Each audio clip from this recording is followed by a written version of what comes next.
సంక్రాంతి పండుగని పురస్కరించుకొని హాజీపూర్ మండలంలో నర్సింగపూర్ గ్రామంలో యువసేన యూత్ ఆధ్వర్యంలో నిర్వహించిన ముగ్గుల పోటీలు నిర్వహించగా చిన్నారులు మహిళలు రంగురంగుల ముగ్గులు వేసి ఆకట్టుకున్నారు. సోమవారం నర్సింగపూర్ గ్రామంలో యువసేన యూత్ ఆధ్వర్యంలో సంక్రాంతి పండుగ సందర్భంగా నిర్వహించిన ముగ్గుల పోటీలో గ్రామానికి చెందిన 100 మందికి పైగా మహిళలు యువతులు పాల్గొని అందమైన రంగవల్లులు వేశారు. తెలుగు సంస్కృతి సాంప్రదాయాల్ని ప్రతిబింబించడంతో పాటు సామాజిక అంశాలపై చైతన్యం కలిగించేలా మహిళలు వేసిన ముగ్గులు అలరించాయి. విభిన్న అంశాలపై అచ్చరు పొందే ముగ్గులు అలంకరించారు. హరిదాసులు, ధాన్యపు సిరులు, అమ్మవార్లని, చెరుకు గడలు, గొబ్బెమ్మలతో ముగ్గులు గీశారు.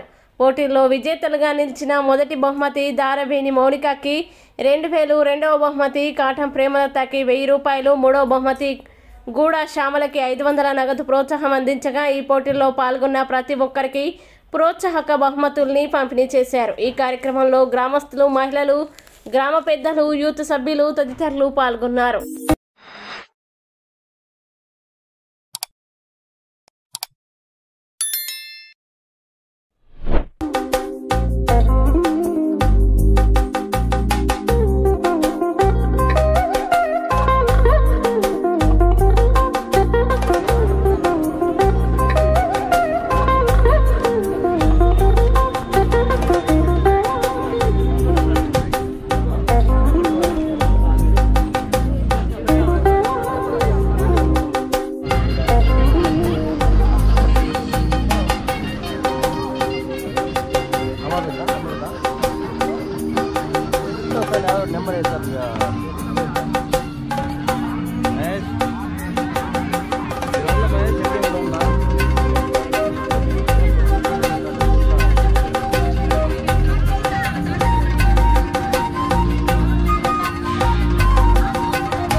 సంక్రాంతి సందర్భంగా ఇక్కడ చేసినటువంటి ప్రతి ఒక్కరికి కూడా సంక్రాంతి శుభాకాంక్షలు తెలియజేస్తూ, ముఖ్యంగా సంక్రాంతి యొక్క విశిష్టతను గుర్తుపెట్టుకొని మన రాష్ట్రంలో తెలుగు సాంప్రదాయాన్ని కొనసాగిస్తూ ఈ యొక్క కార్యక్రమానికి శ్రీకారం చుట్టుకి అలా ఇక్కడ విచ్చేసిన ప్రతి ఒక్కరికి కూడా పేరు పేరున ధన్యవాదాలు తెలియజేస్తూ, ఈ కార్యక్రమంలో పాల్పంచుకున్న ప్రతి ఆడపడుచు కూడా సంక్రాంతి శుభాకాంక్షలు తెలియజేసి ఇక్కడ ఇచ్చేసినటువంటి ఈ యొక్క కార్యక్రమం దిగ్విజయంగా జరగడానికి సహకరిస్తున్నటువంటి నా తమ్ముళ్ళందరికీ కూడా పేరు పేరున ధన్యవాదాలు తెలియజేస్తున్నాను. ముఖ్యంగా ఈ యొక్క పండుగ విశిష్టత ఏంటంటే ఇది దాదాపు 4 రోజులు చేసుకున్నటువంటి పండుగ. భోగి, సంక్రాంతి, కనుమ, ముక్కనుమ అని 4 రోజులు చేసుకున్న గొప్ప పండుగ. ఈ పండుగ యొక్క విశిష్టత ఏంటంటే రైతులు పండించిన ధాన్యాన్ని తమ ఇల్లులోకి తీసుకుపోయే సందర్భంగా ఈ యొక్క పండుగను భోగి రోజున అంతవరకు పేర్కొన్నటువంటి ఆ యొక్క పండుగ యొక్క పంటల యొక్క చెత్తను కాలుస్తూ ఆ రోజు అన్ని కష్టాలు తొలగి ఆ రోజు నుంచి శుభాలు జరగాలనే యొక్క ఈ పండుగ ఉద్దేశం. ఈ యొక్క పండుగ సందర్భంగా ఈ యొక్క మన తెలుగు సాంప్రదాయాన్ని కొనసాగిస్తూ ఇంతమంది దాదాపు 200-250 మంది అక్క చెల్లెమ్మలు ఇక్కడ ఇచ్చేసి ఈ యొక్క ముగ్గుల పోటీలో పాల్గొన్నందుకు వాళ్ళందరూ కూడా ప్రత్యేకంగా ధన్యవాదాలు తెలియజేస్తున్నాను.